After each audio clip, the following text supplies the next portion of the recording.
Good morning, dolls, and welcome to Little Gretchen's workshop. So it's time to get to work on that room in the attic for the boys. So I thought I would start with the curtains. Now, I didn't go into detail how I made the curtains because I do have several curtain videos out there. So I will leave links in the description. So here I'm just removing the pins and preparing to install the curtains to the rod. Now, I just made a very simple curtain. I actually used the same fabric that I used for the boys' pillowcases, and they're nice and firm and dry. And so I'm going to add them on what I'm using for a curtain rod. Now, dolls, I don't do curtain hooks. I don't do threading through the fabric. I glue my panels directly to whatever I decide to use as my curtain rod. And in this case, I'm just using a square dowel that's the same width as the window frame. Now, dolls, I did want to just add a little bit of something to the panels, nothing fancy. Because it's a boys' room, it's already bad enough that the wallpaper is like rose floral,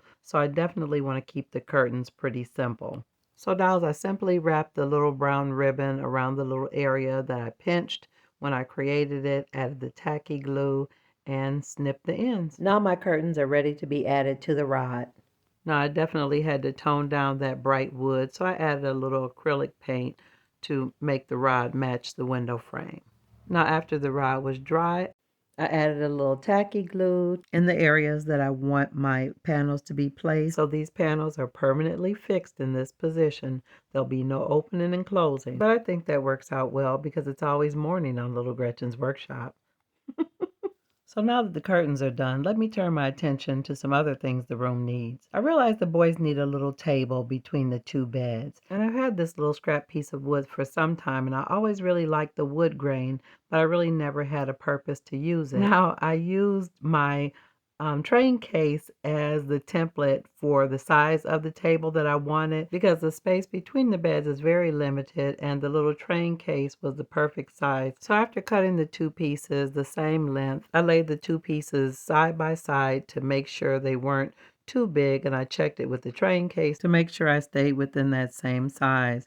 And after sanding both pieces individually to make sure the ends or the sides were nice and flat, then I just added a really thin bead of Gorilla Wood glue to one side and glued the two pieces together. So I went on to work on a couple other things while I allowed the tabletop to dry. So I had this broken swivel mirror that came with a bundle of furniture that I intended to fix, and I felt like this was the perfect item for this particular project. So it really just needed a pin. So I did use my brass pins. I just tested it to make sure that it would go into the existing hole neatly and smoothly and allow freedom of movement. And then I added my Loctite glue to the tip of the pin and reinserted it into the two existing holes.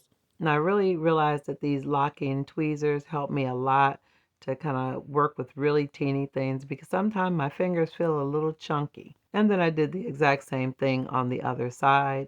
Now the Loctite glue will secure itself inside the mirror portion, and then it'll still be able to freely move and swivel between the supports. Now there was a little bit of a problem with the drawer. Although this is the drawer that goes to this piece of furniture, it's too big, it's really loose, and it always falls out. So I want to tighten up or fill up the space where the drawer goes in so it'll be a more secure fit to sort of act like a shim to fill up some of the space in the drawer opening. So I just kind of played with a couple different thicknesses of wood to just see which one worked the best that gave me a proper secure fit. And when I found one that worked, I added glue. Now while the little shim was drying, I felt like it was time for me to work on this little drawer.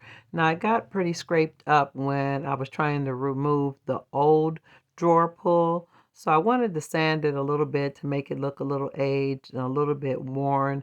You know, I just don't like things looking really bright and shiny and new because I don't think those things fit into the feel of an old rooming house. I would imagine something like this would have been used over and over again by multiple guests, so there will be a little wear and tear. So the scrapes and scuffs don't bother me, but I did want to put a different drawer pull on. And I opted for this little bead cap. I smashed it. And after I flattened the little bead cap, then I added a tiny brass nail that came from an old hinge, and it was the perfect size. And so I added a little rub and buff to kind of tone down that brassy look. Added a little Loctite glue, and there we are. A nice tight fit with a brand new drawer pull on it. Now let me move on to these accessories that I've been waiting to do. So I've got this little jump ring. It's the type that you normally put like a key or something on. It actually came off of the charm of an old bracelet. And in my little bag of what are you keeping that for, I found this little finding that looked like a handle. And the two pieces together look like a magnifying glass. And that definitely seems like something that will be found in a boy's room. While I allowed that to dry, I pulled out some other little things that I had. I had these great little game pieces. Does anybody recognize these? No, dolls, I'm not going to go into a lot of detail about these because I just added a little paint to just bring out some of the details so that they'll actually stand out among all the other things in the room. So, dolls, keep your eyes peeled. There are miniatures everywhere. Now that the magnifying handle is dry, it's time for me to add the faux glass. Now, when I say faux glass, dolls, I just put a little drop of resin inside the jump ring and then cured it under my UV light. Now, while that's curing, I went on to work on a little alarm clock I had for years. It was a part of my original collection, but I want to use this in the boys' room today. So the face of the clock was a little primitive, kind of juvenile. So I found a more vintage looking clock face in an old magazine and cut out the little piece of paper, added a little tacky glue. And although I liked it, I wanted to add a little shine. But before I add the shine, I did use a little rub and buff to tone down the brassy look. And then to enhance it and to give it more of a vintage look, I bent a little piece of wire to connect the bells. Now that the tabletop is dry, I went on to work on the legs of the table. So I had one piece of wooden dowel and I cut it to be the same length and then I taped them together. Now here I'm making markings where I want to carve out a part of the wood to add a little decorative interest to the legs rather than just a straight leg. So I'm just marking my wood. Probably could have done this with a pencil, but dolls, I just did it with my blade. So dolls, this would be a do as I say and not as I do moment. Definitely mark your wood before you begin cutting and make sure your pencil mark is even all the way around. So here I am removing the tape. And after removing the tape, I went on to carve out my design. So in my mind, I imagine the bottom part of the leg being tapered, but there being a little definition up at the top of the leg that was closer to the tabletop. And I'll show you what I mean in a moment, dolls. Now, you want to be very careful if you do any kind of carving or whittling for your legs or any piece of wood. Always be conscious of your fingers. Never, ever, ever carve toward your fingers like I'm doing in this frame. Please, dolls, do as I say and not as I do. There are times when I do things and I'm not really thinking about the safety element, but I don't want any of my dolls getting injured. So always carve away from your fingers. So when I was satisfied with the design, I went on to sand everything really, really smooth with a really fine nail buffing block just to smooth everything really nicely. And there are my four legs, and my table is ready to be assembled. I really love the way the tabletop looks. I was considering staining it to show the grain, but I really think it's going to look really nice as a painted table. But you see how I kind of beveled the edges to give the table a little bit of a refined look, even though it's a really simple, plain table. I wanted it to have a nice decorative element. Now I'm using this block in the underside of my table, one to stabilize that seam where the tabletop was connected, and also to give me a guide as to where to glue my legs. Now, dolls, I'd already pre-cut small pieces of the birch wood coffee stir sticks to be my spacers between the legs and to add additional support to the legs to encase the support piece under the tabletop. Now I added very thin beads of glue to add these because I didn't want the glue spilling out and oozing. I really tried hard, dolls, to use a sparing amount. And as I added the coffee stir sticks around between the legs around the support piece to the tabletop, it really worked out really nice. I was really pleased with the final design and the final look of this tiny table.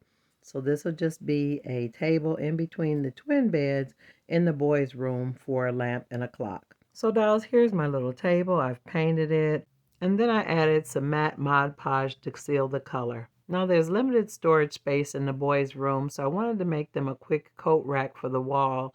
So I sanded and stained this piece of scrap wood. Now when I went to add the hooks, I started with the center to help me with symmetry. And there we are, a quick coat rack for the boys. So I had this little rug that came as a gift in a bundle of things I had purchased, but the marbled blue wouldn't work in my setting, so I painted it a solid blue that complemented the existing colors. Now here's my little table. The Mod Podge is dry and it's ready to be set up. There's my coat rack. That's complete. And here's my little magnifying glass. I'm definitely going to make that again. That was fun. Now there's still the issue of this little clock. I cut out a new face because the first one dissolved when I put the resin on. So I had cut out two face options and I opted for the one that had a little gold or a kind of a yellowish tone to it. And I think it complemented the gold tone of the clock better. And then I added a layer of craft glaze to the face of the clock to seal it in and give it a little shine. So my little red table was originally created to hold a lamp, but I painted it black instead of the brass color. Now, dolls, I know I already did the beds, but I couldn't resist adding a little bit of my glue solution to these pillows to make them a little bit more scrunched up and messy looking. I clamped them down overnight, so now they're a little firm, but they're holding their little messy shape better. So, dolls, I hope this encourages you not to neglect the details. Here are our little items, so let's look at them in the room. Now, dolls, if you've enjoyed this video today, definitely let me know in the comments. Also, like, share, and subscribe. And I'm looking forward to seeing you on the next episode of Little Gretchen's Workshop. Bye-bye now, dolls.